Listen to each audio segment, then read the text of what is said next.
Ils sont de nationalité burkinabé mais nés en Côte d'Ivoire et ils ont passé une bonne partie de leurs études et de leur enfance à Akati, ce village ivoirien situé à 100 km d'Abengourou, à une frontière est du pays avec le Ghana.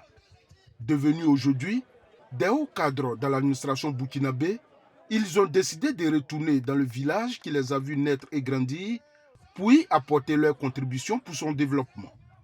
Pour démarrer leurs activités, ils ont initié un tournoi de football pour rassembler tous les fils et filles de cette localité pour réfléchir aux actions à mener pour le développement du village. L'objectif de ce tournoi qui est de fédérer les fils et les filles d'Akati et qui sont nés à Akati, qui sont nés, j'allais dire, dans les environs et qui sont ailleurs aussi ici pour qu'ensemble nous puissions apporter notre contribution dans le chantier de développement de ce village qui nous a vu grandir et également qui nous a apporté beaucoup. Ce retour au Bekayo est très apprécié des populations, surtout le chef du village et le sous-préfet de Zaranou, représentant son collègue de Bila Sokro. Ils encouragent tous les ressortissants d'Akati à se donner les mains afin que ce village qui manque énormément d'infrastructures de base puisse amorcer son développement. C'est une initiative que nous avons applaudie des deux mains déjà parce que ce n'était pas évident. Ils ont posé un acte qui nous va droit au cœur. C'est rare de voir des gens qui s'en vont et qui font un retour aux sources. Et je les félicite. C'est un très bel exemple de cohésion, d'intégration et d'amitié ivoiro-burkinabé. Ce tournoi de football dénommé Allons à Akati, qui est à sa première édition, a débuté il y a un mois avec 9 équipes. La finale a opposé l'équipe du FC Tiemelekro à celle de Nina Boy du Ghana. À l'issue d'une confrontation qui s'est soldée par un match nul au terme de 90 minutes, l'équipe de Nina Boy du Ghana l'a emporté au tir au but.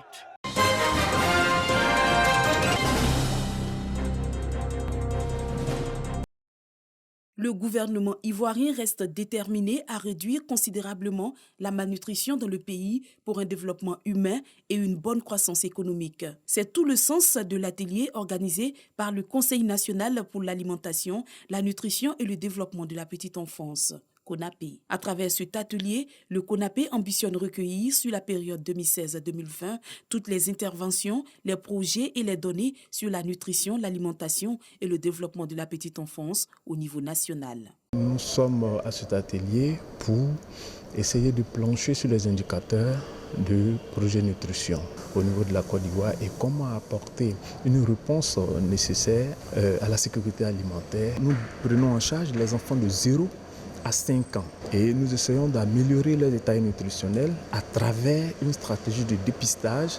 Dr Aka Francis Béranger, chef du projet ONG ODAFEM, voit en cet atelier un moyen de relance des activités afin de former les prestataires de santé dans le cadre de la prise en charge de la malnutrition en Côte d'Ivoire.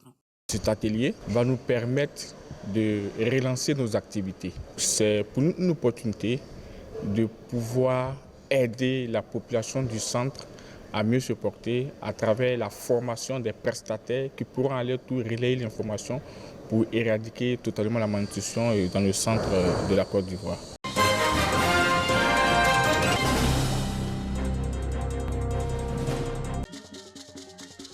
Les populations de Karpélé et des villages environnants dans la sous-préfecture de Bognérédougou en fête.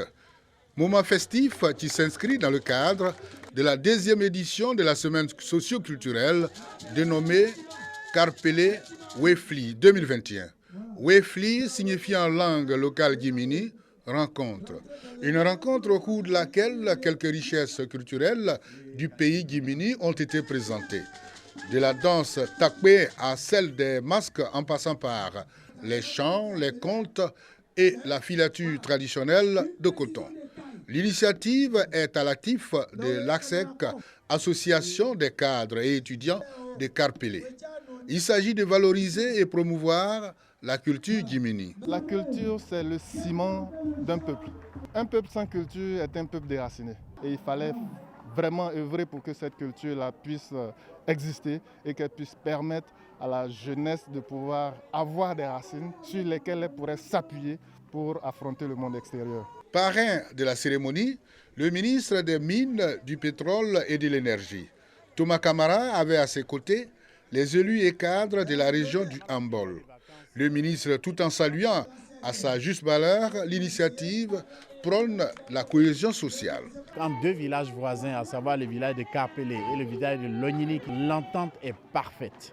C'est donc un exemple parfait de cohésion et c'est la vision du président de la République, le président Alassane Ouattara, qui veut qu'il y ait la cohésion et la réconciliation au plan national. Le lancement du projet de réhabilitation de l'école primaire et la pose de la première pierre de la construction de l'église du village ont meublé également le programme de cette rencontre culturelle et de divertissement à Karpélé.